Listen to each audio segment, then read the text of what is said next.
guys, nice to see you again. Kita balik lagi ke sesi video best forward check ya, yang ketiga. Ya, yang ketiga kita langsung aja masuk, yaitu namanya nggak minta data supply China. Nggak minta data supply China. Wajib digarisbawahi. Ya. Nah, cara mereka minta itu bukan dengan cara ngechat ke WA gitu. Kayak misal Anda itu pakai forwarder. Nah, terus forwarder itu ngechat ke WA Anda, minta data supply-nya. Nggak gitu.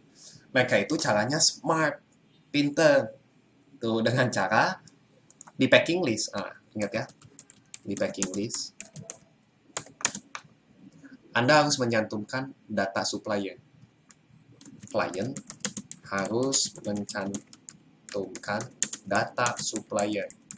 Apa aja? Nama, nomor telepon, nama perusahaan, nama kantornya apa, perusahaannya apa, alamatnya di mana, ya, gitu. Ya. Sekalinya mereka tahu nomor telepon supplier Anda, mereka ya artinya data supplier Anda udah kecuri, ya. Dan nomor telepon itu bisa dicari di WeChat. Ya, taunya yang forwarder dapat nih nomor telepon supplier Anda, mereka add di WeChat. Mereka nanya jualan barang apa di 1688, jualan barang ini. Lalu bocor lah udah. Tiba-tiba ada pesaing aja di marketplace. Kita memang nggak boleh negative thinking, tapi kita juga harus mikir worst case. Kalau kita kasih data supplier di packing list, dan itu dicuri, gimana ke depannya? Makanya kenapa saya selalu ajarin kepada Anda, bikin packing list sendiri. Jangan nyuruh supplier. Ya, packing list gampang, isinya gampang gitu. Gampang. Kalau apalagi Anda yang beli barangnya, Anda pasti tahu spesifikasi produk itu apa. Ya, kalau Anda nggak tahu packing list, coba ke Trader Warriors ya. Nanti ada postingan yang paling atas, itu di situ ada link buat template Excel. Itu dilihat lalu pilih yang packing list. Yang ngitung modal itu tuh packing list tuh, yang buat ngitung template Excel buat ngitung modal tuh packing list itu. Nah, nanti kalau Anda beli barang nih, eksekusi impor beli barang, tiba-tiba forwarder bilang minta packing list, Anda pakai packing list sendiri. Anda isi sendiri. Ya, jangan pakai template dari mereka lalu Anda kasih ke orang Cina.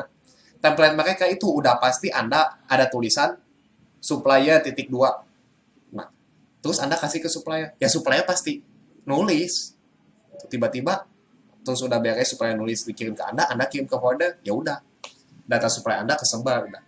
Ya, itu penting dan itu harus diperhatikan. Ya. Nah, forwarder yang bagus biasanya nggak ada tulisan supplier titik 2 tuh di packing list tuh nggak ada. Ya. Tapi itu sangat jarang. Ya, mereka itu biasanya ada supplier titik 2, tapi nggak wajib diisi. Gitu. Kayak saya di MNC, ya MNC kasih packing list nih, Excel-nya. Ada tulisan supplier titik 2, saya nggak isi. Saya tulis aja 1688. Dan saya kasih ke MNC, Maritim Nusantara Cargo, saya kasih, dan mereka nggak maksa gitu kayak mana suppliernya, mana ini, nggak, karena mereka cuma formalitas aja.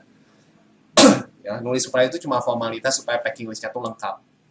Ya, sama kayak Wilopo juga di packing listnya ada tulisan supplier titik 2. Gua harus isi gitu, tapi tapi saya nggak isi.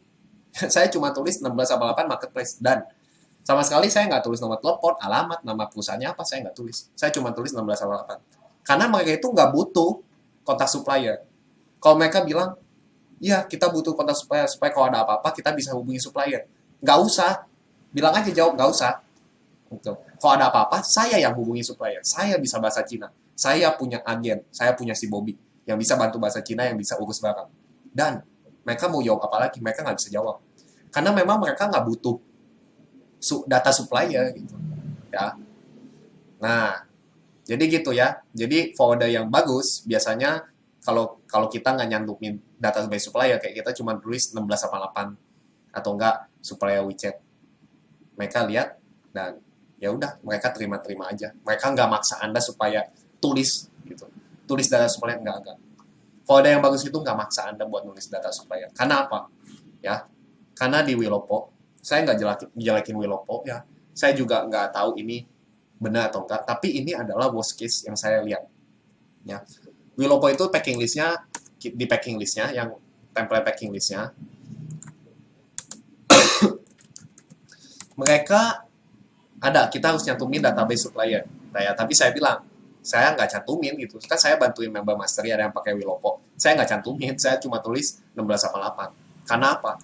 Karena kalau saya cantumin tuh data supplier klien saya, terus tiba-tiba di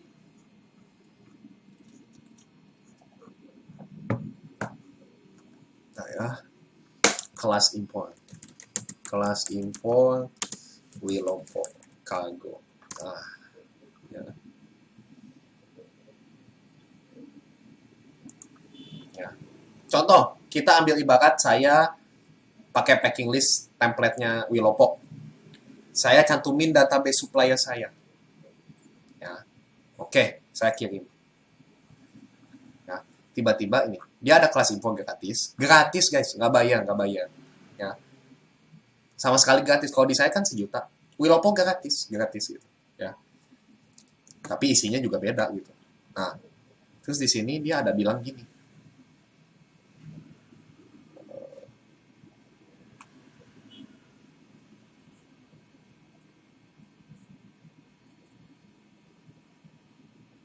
Saya memiliki rekening Cina. Nah, di sini kita akan membahas peluang bisnis import. Database supplier terbaik. Ya. Dia akan kasih database supplier terbaik. Ya, saya nggak lihat dia ada bilang kasih atau enggak. Tapi asumsi saya di sini dia bakal kasih database supplier terbaik kepada Anda.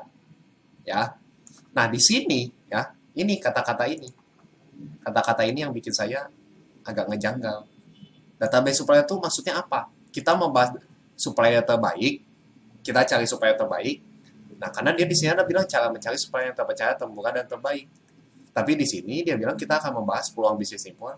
Database supplier terbaik artinya ngasih gitu. Ngasih database supplier terbaik ke membernya yang dimana kelas infonya itu gratis. Ya. Nah, database supplier itu dapatnya dari mana? Saya takut, jangan-jangan database supplier saya yang saya tulis di packing list itu yang disebar ke orang-orang yang masuk kelasnya dengan gratis. Kalau kayak gitu, tiba-tiba saya punya kompetitor dan ya udah, matilah saya. Ya, karena di luar sana ada aja orang yang nekat jualan barang cuma cuan Rp1.000. Matilah saya gitu.